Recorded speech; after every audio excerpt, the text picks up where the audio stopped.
Hello.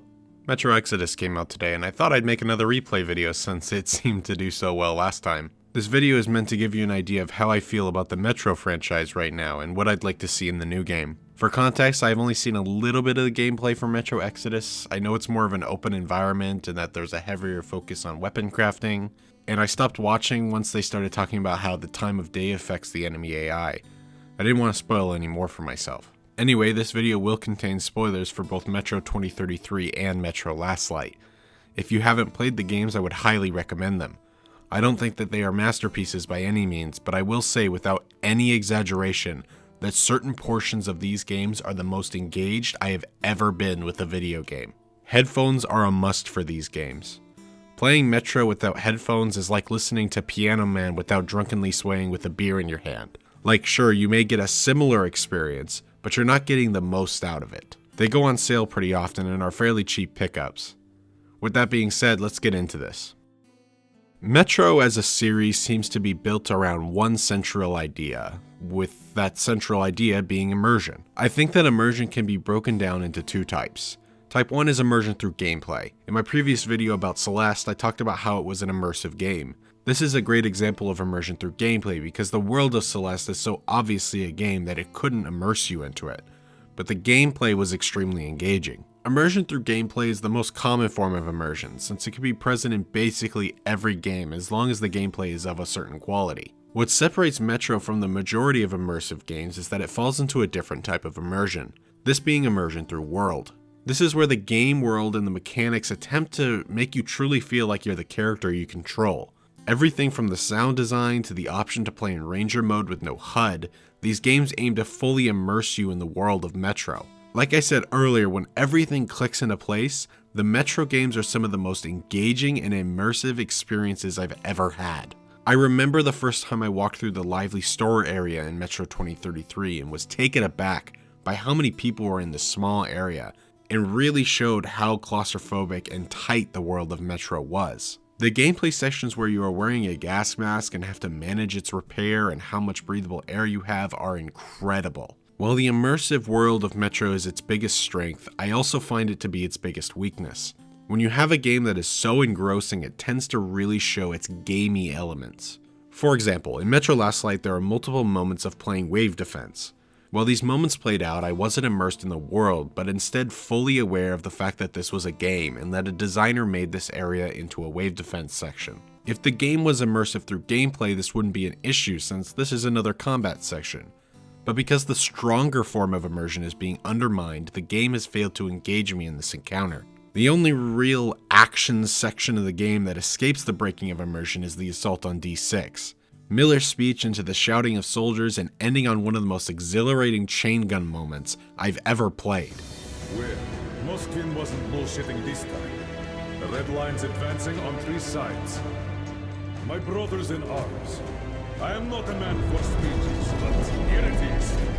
You are the most dedicated, most courageous soldiers in the Metro. Each of you is worth 5 friends.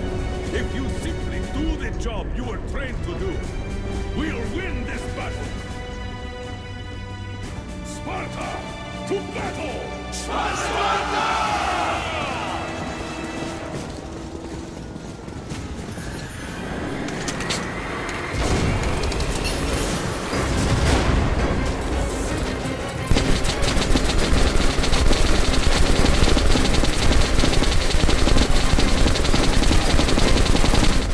I know it was unrealistic and super gamey, but the immersion through gameplay really took over in that moment, and I just had a really good time with the last hour of Metro Last Light.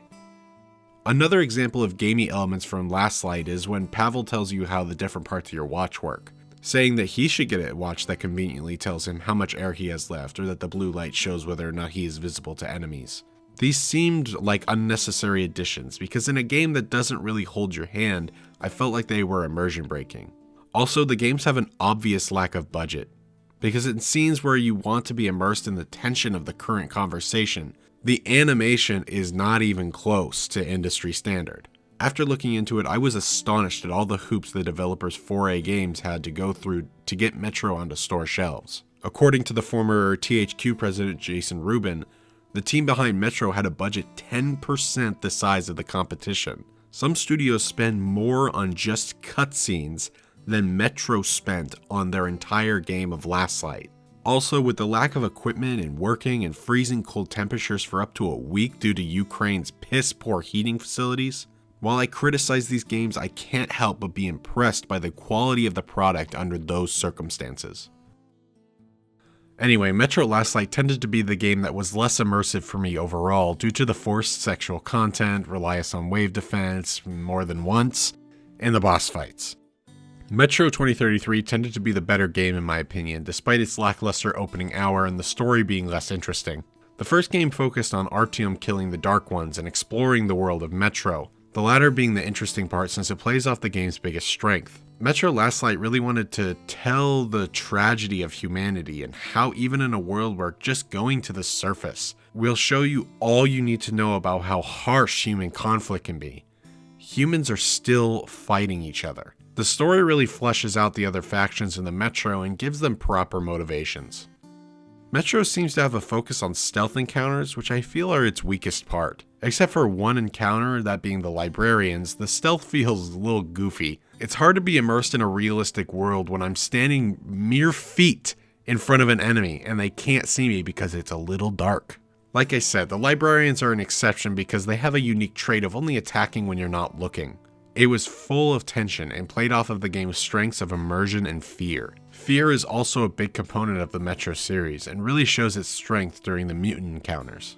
This is the missing element for me in the human encounters. The encounters with humans really lack the fear of being hunted down by an animal that wants to eat you. Fighting mutants also plays into the game's healing system. In shooters, healing is usually implemented as regenerative or manual. Metro uses manual, which fits better with enemies using projectile weapons or melee, so the mutants who can only attack by hitting you fit the manual healing that the game has implemented. When you have to heal, it's your fault for letting the enemies get too close. Also, allowing the mutants to get up in your face allows them to really surprise you and run up on you. I think the best section in Metro Last Light was driving the illuminated trolley, because it allows you to stop and go into the spider-scorpion nests. These enemies are interesting because they are scared of lights, and their outer shells are so strong it reflects bullets, so the player needs to look at them with a flashlight before firing to get them to turn over. The final thing I want to touch on in regards to 2033 and Last Light is the endings. Both games have a quote bad ending and a quote good ending. Now this kind of stuff works in games that are one-off experiences, but as part of a series I really don't like them. Because I played through Metro 2033 and got the quote bad ending, and when I went to play Last Light, the story flowed normally. And once I completed Last Light, I again got the bad ending. If you got this bad ending, you might have asked the same question that I did after completing the game, which is how can they make a new game centered around Artyom if he's dead? The answer is that what I played through wasn't canon. I don't like how one of these endings is canon and continues on while the other is not. Makes it feel like what I did in the last section of Last Light didn't matter, that something else happened instead. Granted, this isn't a huge deal, but it's annoying having to go on YouTube just to know what the actual fucking ending of the game was. And this is not to say that multiple endings are necessarily a bad thing, but in a series that has sequels that are a continuation from the previous game, there should only be one ending so that the players are all on the same page going into the next title. Otherwise, we have the ending and an alternative ending. You know, the kind of shit they show after the credits. Alright, so here's what I want to see in Exodus. And again, I've barely watched any trailers, so if some of this stuff has already been confirmed or denied, then sorry about that. I want to see a greater focus on exploration, which it sounds like is a core idea around Exodus due to it having a more open-ended level focus. Another thing I want to see in the story of Metro Exodus is to really flesh out the relationship between Anna and Artyom. I feel like their relationship moved really quickly and they didn't really work as a husband and wife, at least in Metro Last Light, and I hope that they can feel more genuine in Exodus. It causes the game to feel scripted and in turn undermines the immersion and the atmosphere of the scene. Also, since we are leaving Moscow and into a different environment, I would like to see some new types of enemies. or I guess more like a natural feeling wildlife that really interacts with each other. I want them to hunt other mutants or be seen fortifying a nest or burrow. I think making a surface that has been mostly untouched by humans is what could really enhance the game's immersion. And finally, the most important flaw in the previous Metro games needs to be remedied: the fucking footstep sound effect. It really needs to be addressed because holy shit, I don't know what kind of shoes these guys are wearing.